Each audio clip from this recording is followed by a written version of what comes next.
Good morning and happy Monday, everyone. I hope you had a great long weekend and you're all set, ready to go. How are you, Ryan? I'm having a great morning so far. I'm doing well. I had an excellent Easter weekend. How was your Easter weekend? Oh, it was good. Got out to the in-laws. It was a beautiful weather here in Southeast Michigan, so pretty much perfect. Awesome. Did you enjoy the remix of our intro song there? I was a little thrown off. It sounded like it was the remix version today, so I thought we were something special for a Monday morning. They got to keep us on our toes, right? Have to. Um, Have to. And so we had some big movers this morning in the pre-market, and we wanted to show all of you a little bit on what we are looking at in terms of volume expansion. I know it's one of Ryan's favorite strategies to use. If you'll follow Sandman in our chat, he's talked a little bit about that in the past as well. So Ryan, what did you want to show our users today about this volume expansion play? Well, yeah, couple of things here. So number one, we did have a number of movers this morning, and some of them were actually from last week. The movers like AC. All right, this was something that our community was in. A whole bunch of movement last week, and it's moving again today. So before we start off here, I really want to throw a shout out to the watch list. A lot of the times when we have a stock that puts in an incredible run or is super volatile, I'll go ahead and add it to a watch list, a short-term temporary watch list, and it makes it very, very easy for me to follow stocks the next several days forward. And in this case, we had Friday off, right? So this happened last week. We had a holiday over the weekend. We're doing all sorts of stuff with family. I totally forgot what happened in the market last week. And the watch list is really, really good because I created it last week, so it was easy for me to stay on top of things this week, especially if you don't participate in our chat community. So huge shout out to the watch list. I feel like it's often underutilized, but really, really important tool.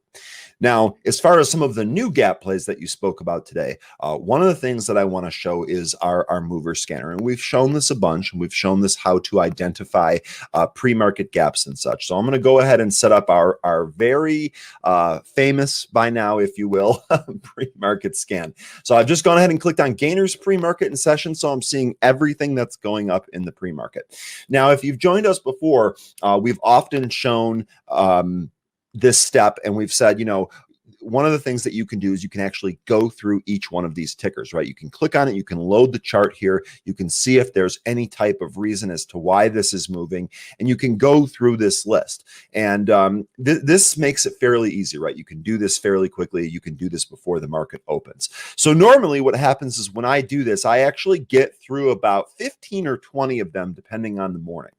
And what's one of the things that I've developed over the past several months is after I get these after I go through these in the morning, the ones that are important to me or the ones that I think are going to be potentially in play for that day, I'll either add them to a watch list or I'll create a new watch list for something that I'm watching in the morning. I call it pre-market movers, actually. But one of the other tips that I have for you, and the reason we're going into this is because often I'll get asked, how does your chat community find some of these stocks that are moving? And the answer is movers. And it's one thing if you're gonna watch it or if you're gonna use it in the pre-market like we've gone over, or use it in the aftermarket session.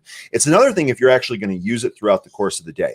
So one of the things that I've done is after I've gone through my research, I've made some notes, I've added some stocks to my watch list, what have you. The next thing that I'm going to do is as soon as the market actually opens, I'm going to change this to regular.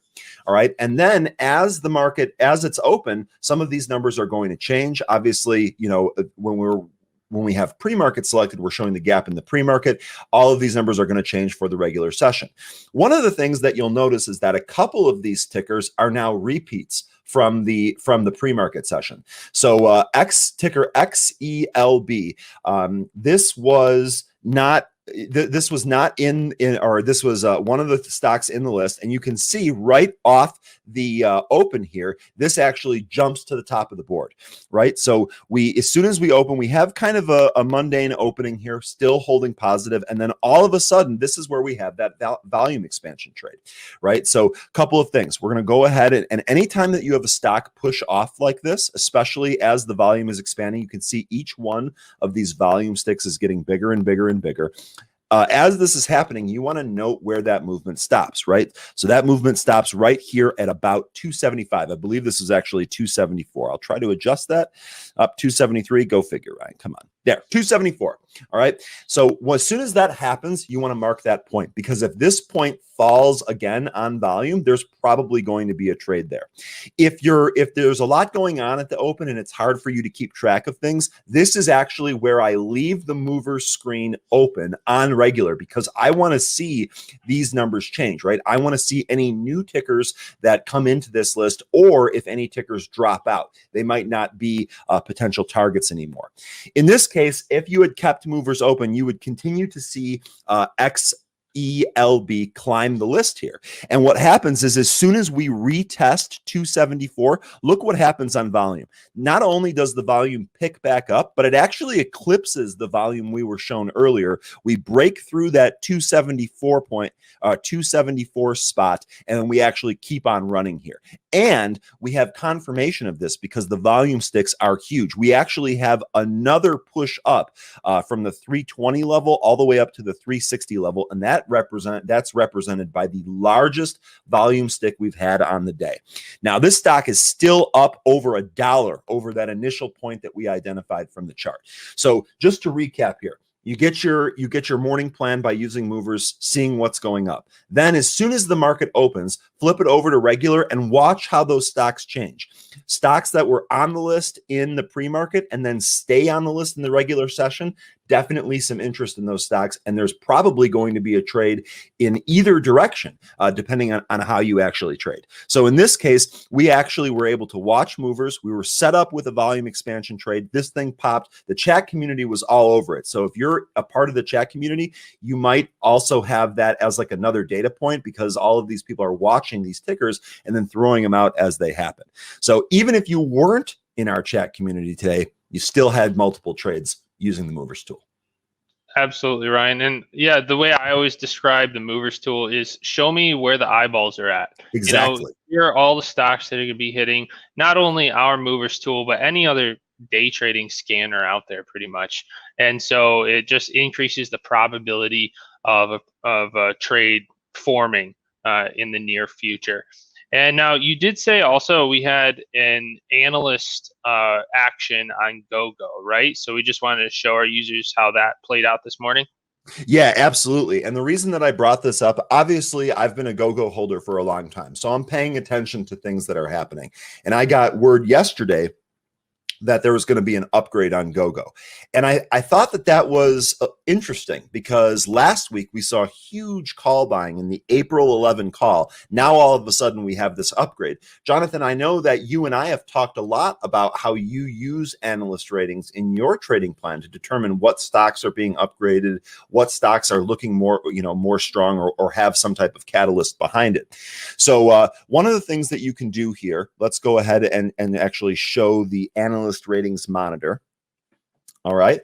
And you can see here from today, even without any filtering from today, you can see that GoGo is in the list. It was upgraded to an outperform. So Jonathan, correct me if I'm wrong, but when we set up your filters in the analyst ratings calendar, you're generally looking for bullish upgrades or initiations. And then you're always removing some of that like market perform or hold ratings for this. This would have met your criteria, wouldn't it have?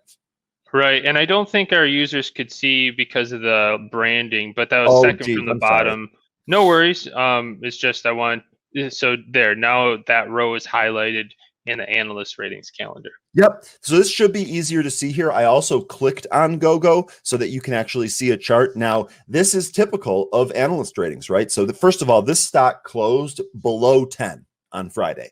So despite it giving back some of its pre-market gains, it's actually still up from the close, up over 3% from the close. And we're also getting this rounding bottom. So this is one of the reasons why I wanted to showcase this, because when you're talking about using analyst ratings as one of your catalysts for a new trade, one of the things is that these are not necessarily going to be day trades, meaning that you're not going to open and close this trade in a very short time. Sometimes for these analyst ratings to really take effect, you need to swing this for several sessions, in some cases, even several months.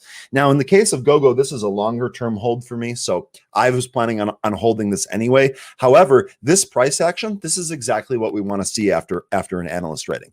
So number one, you can take a look at the daily chart here, and you can do some of the generic charting that you're used to doing. So one of the things that I want to do is I want to mark one of those near-term bottoms here, right? So 920 definitely going to be one of those near-term bottoms.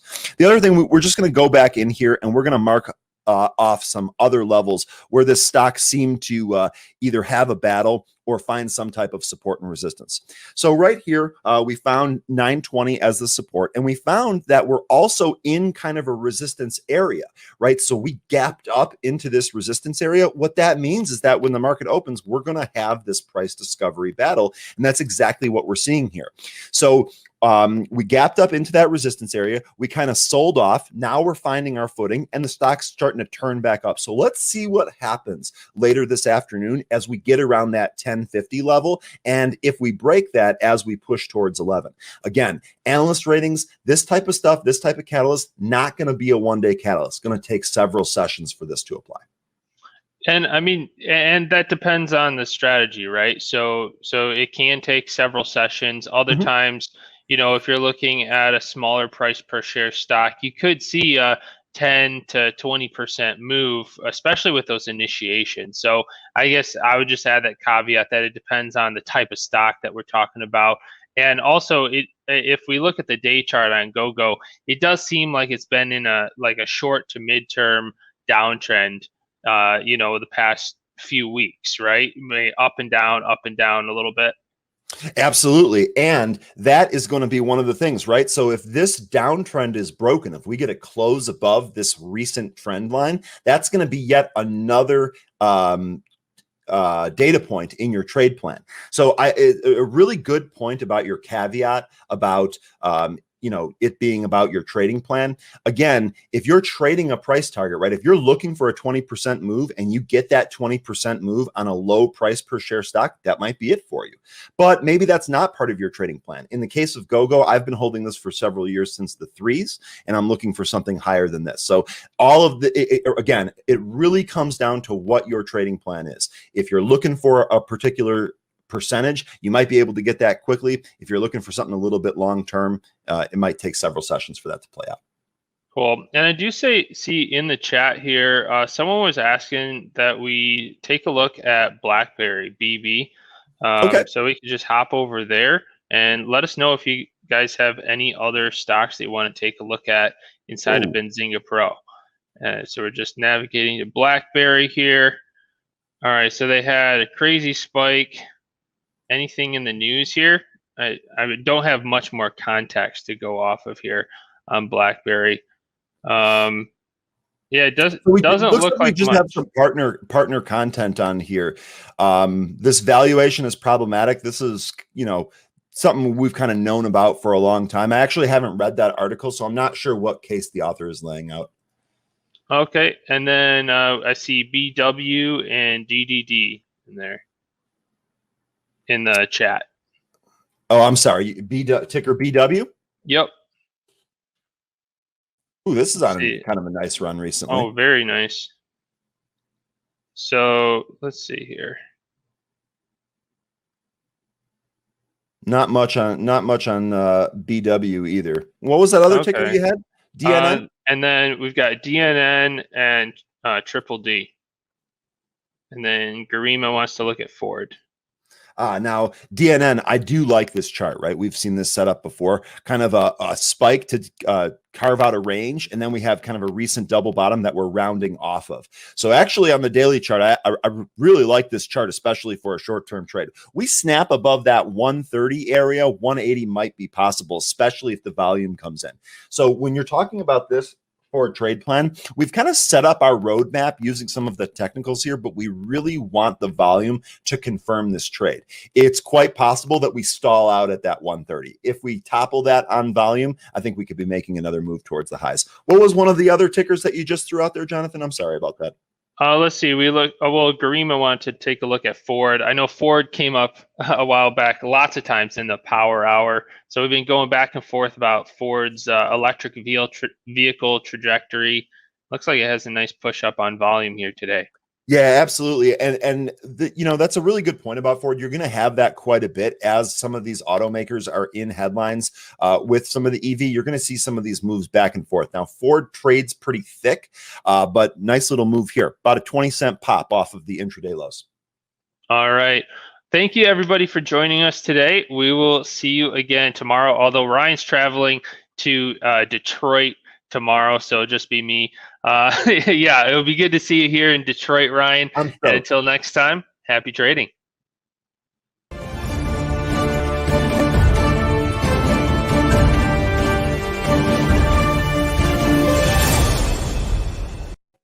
Steve Krause.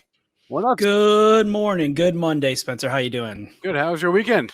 It was good. I got a impromptu vaccine. I got the Pfizer. The Fauci ouchie. Dose, what is that what they're calling it? Dose 1 of 2? Dose 1 of 2. Yep. There was a walk-in clinic, and my sister notified me, and yeah, I'm going to be fully vaccinated by Mother's Day.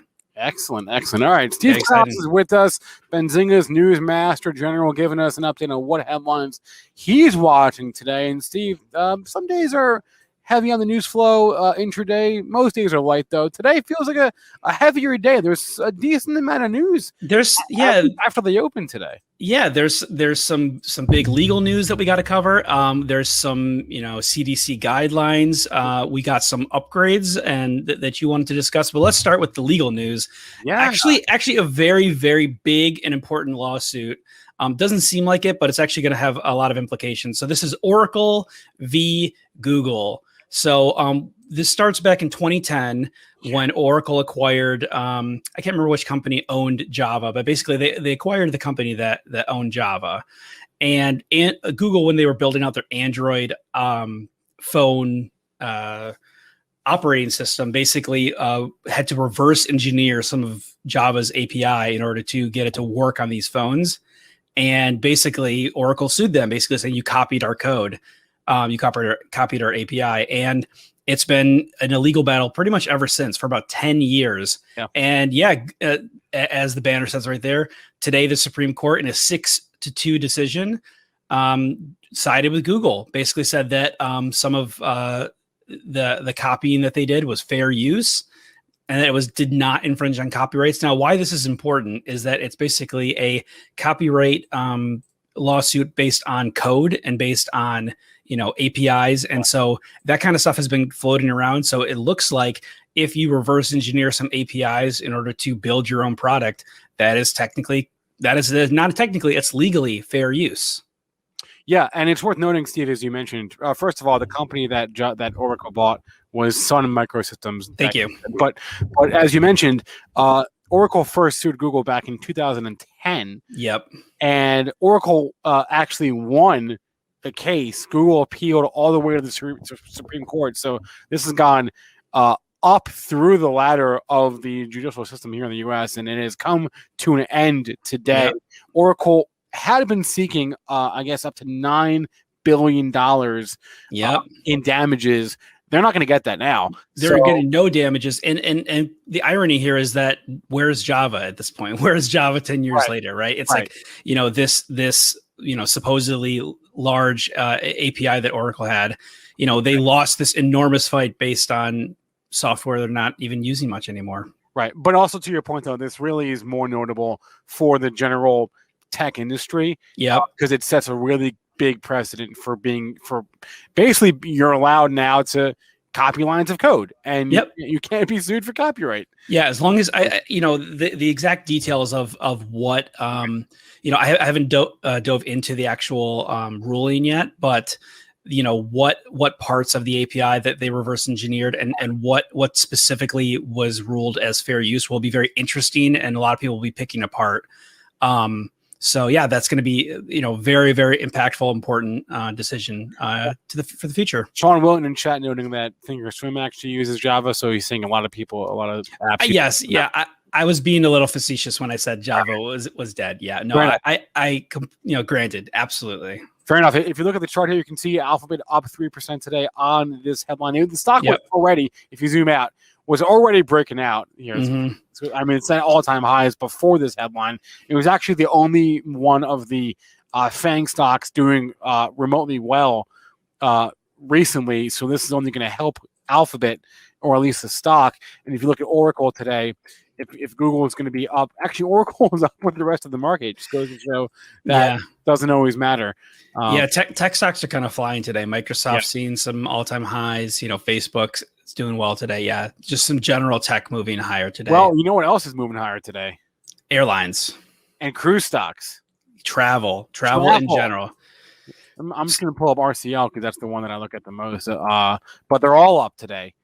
And that was because over the weekend, I guess, the CDC updated their guidance saying what? Saying that anybody who has the vaccine can travel? So the CDC is updating their travel guidance. I believe the last time they did it was sometime in March. So this was April 2nd. So I feel like they're updating it every month or so now. But it's guidance for vaccinated peoples. So here's the rundown. So fully vaccinated travelers are, they say, less likely to get and spread COVID-19. That's kind of a given. Yep. People who are fully vaccinated with an FDA authorized vaccine can travel safely within the United States. Fully vaccinated travelers do not need to get tested before or after travel unless their destination requires it. And fully vaccinated travelers do not need to self-quarantine. They say that fully vaccinated travelers should still follow CDC guidelines. They should still wear a mask, stay 6 feet away, wash hands, and use hand sanitizer often. We're still in the midst of the pandemic. We still have, variants coming around here. This Brazil one sounds bad. Brazilian one. We have a California variant going around apparently. So, yes, it is still bad. Still wear your masks. Still wash your hands, but no more quarantining. So I wonder how that is going to interact with, New York has their own specific guidelines in terms of self-quarantining, but it seems like the CDC is going to overrule, is going to supersede that, and that you're going to basically, as long as you have those vaccines, you're going to be able to travel anywhere you want. I mean, if you look at the travel stocks, I pulled up a few of them, the cruise lines, but you can go to like the airlines too, right? Delta up 3.5% today. You can go like American, which is up 3% today. You can go to United, the other big one, up 3% today, or 4% now. And the cruise lines, the airlines, travel stocks. You can even go to like TripAdvisor, right? All up today on this headline. And that's leading the way. You look at what's up on the S&P. It's travel. Travel is where the strength is today. So absolutely. That being said, if the reopening trade is on, then my first inclination is to look at the stay-at-home trade, and no surprises there, right? Zoom is down. Yep. Teladoc probably down. It is. So, we've seen this inverse correlation in the past where you have the reopening stocks on one hand and the stay-at-home stocks on the other. They sort of move, not all the time. It's not perfect, but today at least the relationship is working. No, but it is. Yeah. Peloton's down 1.5%. Netflix is, one of the things. Netflix is down 0.5% today. So CR is asking about Etsy. Etsy's stay-at-home trade, stay-at-home stock, right? Yep. So, it's people creating their own businesses and selling things from home. Yeah. Right. And so, and I'm not here we're not here to judge, the merits of Etsy as a stay-at-home business, but that's how the market sees it, right? The market sees Etsy as a quote unquote stay-at-home play. So you're going to see that down today on a day where travel stocks are up, stay-at-home stocks are down. Yep. Speaking of reopening stocks, reopening trade, AMC has a couple of things going for it today, hence why it's up 11%. On the one hand, you've got the reopening trade, which we just discussed. On the number two, you've got an upgrade. I think it was B. Riley upgrading the stock to buy this morning. I believe so. And three, you've got what Godzilla versus Kong or whatever the hell it is, setting up a pandemic box office record, which is a very low bar to clear, but they did clear it. So you've got three positive headlines helping AMC out this morning. I think I heard around 48 million in the opening weekend, which, considering theaters are open about 60% capacity, it's not that bad. Yeah, I mean, it was being talked about over the weekend. It was getting some buzz. We're not back to people flooding theaters for movies yet, but this may be one of the the first sign of that happening. Yeah, so it was the opening weekend. Actually, no, it was in the first 5 days. The first 5 days that Godzilla. What is it? It's Godzilla vs Kong. Is that the actual? I think so. Yeah. And it's not like Godzilla vs Kong. Okay. So it 48.5 million at the box office over a 5-day period, which is about what the first movie in the series made in its opening 3-day weekend. So again, those are not great numbers, but when you compare it to any other movie in the last 12 months, they call that an uptrend. Yes, big time. And then I mentioned the upgrade from B. Riley from neutral to buy. They're giving it a price target of $13. So again, this is $13. That's where B. Riley's models have AMC priced at 12 months from today. Does not mean it won't get there. Does not mean it will get there. Does not mean they won't change it. But they're saying that in 12 months, we think the stock will be at $13 per share. You can see it up over $10 per share again today. AMC is an interesting one because it's one of the first stonks to get some actual like fundamental. It was kind of always a fundamental stock. It got really hit by the pandemic, and then it pulled in with the shorts during the GameStop frenzy, and now it's getting an upgrade. It has positive news, and it's actually pulling away from that YOLO GameStonk trade, although it's probably still in there a little bit. Yeah. And speaking of upgrades, we actually had a few. Yeah, run these down for me. Here, let's go to a calendar here. Let's go to April 5th. So we mentioned AMC. We just mentioned GoGo with Ryan Faloona a few moments ago. Both caught upgrades this morning. What else do we see here? JetBlue caught an upgrade from Raymond James, notable. Caesars Entertainment, CZR, upgraded to overweight, and Morgan Stanley is notable. So again, reopening trade there. Spotify caught an upgrade from Citigroup to neutral today. You had MGM, Morgan Stanley upgrading them to overweight. So again, casinos. Goldman Sachs upgrading Charles Schwab, which is up on that. Goldman Sachs is perhaps the most influential of the sell-side rating firms. So they can move stocks whenever they want. Absolutely. And Charles Schwab is up on. It's actually upgraded to not just a buy from Goldman Sachs, a conviction buy. Wow. They're highly convicted in Charles Schwab here, giving it a price target of $77, raising it from $67 previously. So Goldman Sachs very bullish on Charles Schwab, SCHW there this morning. And then we had the Tesla upgrade from Daniel Ives at Wedbush on the heels of their Q1 delivery numbers. As far as downgrades are concerned, not many to speak of. We had a couple downgrades from Goldman Sachs, PSN and SAIC. But not too many on the downgrade front today. We're a little bit Shopify. No, that's an assumption of coverage. That's not super critical. So, yeah. So some upgrades, and these upgrades we haven't been talking to analysts too frequently on our streams because they've sort of taken a back seat as other factors have come into play. As analysts tend to move stocks the most when there's a vacuum of news, and there's been a lot of news lately. So. I have to say though, some of these upgrades in reopening plays seem a little, they're just riding the reopening wave a little bit. Upgrading MGM and JetBlue. Sure. The entire reopening plays is moving this morning, but sure. It's probably a little bit of both, right? But we're just getting more positive vaccine news in general. Yeah, I mean it's a little bit of chasing price, as you can see, but then again, the market was also pricing in a recovery. As you could look at the trend, right, and go back to last year.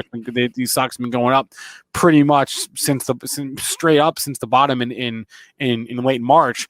So you could say the analysts may have been waiting for more vaccine clarity or what, or you could say, hey, they're just chasing price because these things have all rallied, and now all these analysts are kind of caught with their pants down and having to play catch up on their price targets, catch up on their rate, and justify their ratings exactly to their clients. So, but again, really, what it comes down to is just another tailwind for these stocks because these analysts go out, defend the stock to clients, pump it up in their ratings and their letters.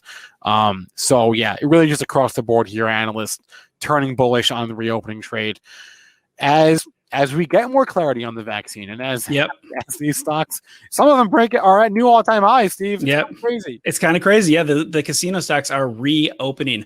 One last stock real quick. Someone in the chat said Marathon Digital Holdings. They had news today. They're up 12%, but they said that they minted 196 new Bitcoins in the first quarter of 2021. So they're basically just gave a little bit of quarterly Bitcoin earnings. And the CEO of Marathon is going to be on Benzinga today at noon. Hey, I want to put that out there. Mara, the CEO of MARA, Merrick Akamoto, will be on the Power Hour today at noon. We didn't cover it yet, guys. We got an hour to cover before that conversation. I just saw Spinner post that he'll be on CNBC. No, he'll be on Benzinga, baby. Benzinga. Noon Eastern time, 1 hour from now, CEO of Marathon Digital. Steve Krause is Benzinga's news master general. Steve, always a pleasure. Go back always to great headlines. Absolutely. Good luck, everyone, this week. All right. Want to remind everyone that you can get a discount to Benzinga Pro, which is our real-time news and research platform that we use, by going to pro.benzinga.com, enter the promo code YouTube20. That'll get you 20% off any Benzinga Pro subscription, any combo of subscription level versus time, monthly, annual, essential, premium, YouTube 20% off. Also, if you have your own platform and you want to become a Benzinga Pro affiliate, you can do that. Benzinga.partnerstack.com. The link is up on the screen. Become a Benzinga Pro affiliate. You will get 30% of all new subscriptions that you send our way. Again, that's benzinga.partnerstack.com to become a Benzinga Pro affiliate.